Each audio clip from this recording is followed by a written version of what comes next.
Netflix का office में इस वक्त एक बहुत ही बड़ा प्रॉब्लम चल रहा है और अजीब बात यह है कि प्रॉब्लम नए शोज को लेकर नहीं है, प्रॉब्लम उन शोज की है जो पहले से ही सुपर हिट हो चुके हैं। एक रिसेंट इंडस्ट्री रिपोर्ट के हिसाब से नेटफ्लिक्स के बिगेस्ट फ्रेंचाइजी अपने सीजन 2 में 30% नहीं, 50% नहीं, कुछ केसेस में तो 80% तक ऑडियंस लूज कर रही है। सोचो, एक शो जो दुनिया भर में ट्रेंड करता है और फिर उसका सेकंड सीजन आता है और आधा से ज्यादा लोग वापस ही नहीं आते। तो सवाल ये है, क्या लोग बोर हो चुके हैं या नेटफ्लिक्स खुद अपने बिगेस्ट हिट्स को डिस्ट्रॉय कर रहा है? पहले डेटा देखते हैं और ऑनेस्टली ये नंबर्स काफी शॉकिंग है। A good girl guide to murder season 2 में लगभग 80% ऑडियंस लूज कर गया।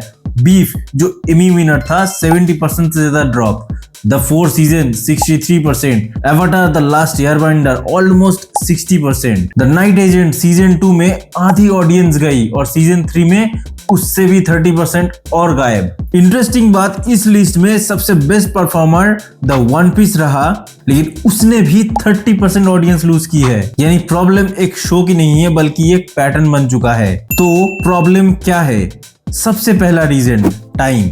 आज एक हिट शो का नेक्स्ट सीजन आने में 2-3 साल लग जाते हैं और ऑनेस्टली इतने टाइम में ऑडियंस से स्टोरी नहीं, शो का नाम तक भूल जाते हैं। पहले टीवी शोज हर साल वापस आते थे, अब एक सीजन खत्म होता है और अगला सीजन तब आता है जब ऑडियंस किसी और यूनिवर्स में शिफ्ट हो चुकी होती है। दूसरा रीजन, नेटफ्लिक्स की सबसे बिगेस्ट वेपन अब उसकी वीकनेस बन चुकी है, बिंज वॉचिंग।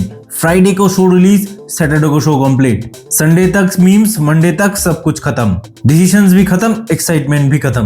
कंपेयर करो HBO से, हर हफ्ते एक एपिसोड, 2 महीनों तक discussion, theories, videos, memes, community. और तीसरा रीजन है ट्रस्ट। काफी व्यूअर्स ओपनली बोलते हैं, मैं सीजन 2 तब देखूंगा जब कंफर्म हो जाएगा सीजन 3 भी आने वाला है, क्योंकि नेटफ्लिक्स की रेपुटेशन बन चुकी है हिट शोज को भी कैंसिल कर देना। तो अब नेटफ्लिक्स क्या कर रहा है? नेटफ्लिक्स को भी ये प्रॉब्लम समझ आ गई है, इसीलिए वो स्ट्रेटेजी चेंज कर रहा है। अब टारगेट है 18 महीने के अंदर नेक्स्ट सीजन को रिलीज करना।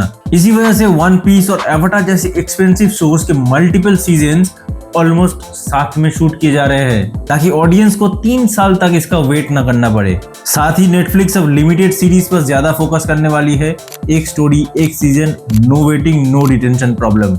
मुझे लगता है नेटफ्लिक्स का सबसे बड़ा कॉम्पिटिटर डिज्नी या अमेज़न प्राइम नहीं है, नेटफ्लिक्स खुद है। हर हफ्ते इतना नया कंटेंट आ रहा है कि पिछले हफ्ते का हिट शो भी पुराना लगने लगता है और स्ट्रीमिंग की दुनिया में ये शायद सबसे डेंजरस प्रॉब्लम है। अब कमेंट में जरूर बताना कि ऐसा कौन सा नेटफ्लिक्स शो है जिसका सीजन 1 तुमने एक ही बार में कंप्लीट कर दिया, लेकिन सीजन 2 देखने का एक्साइटमेंट ही नहीं बचा।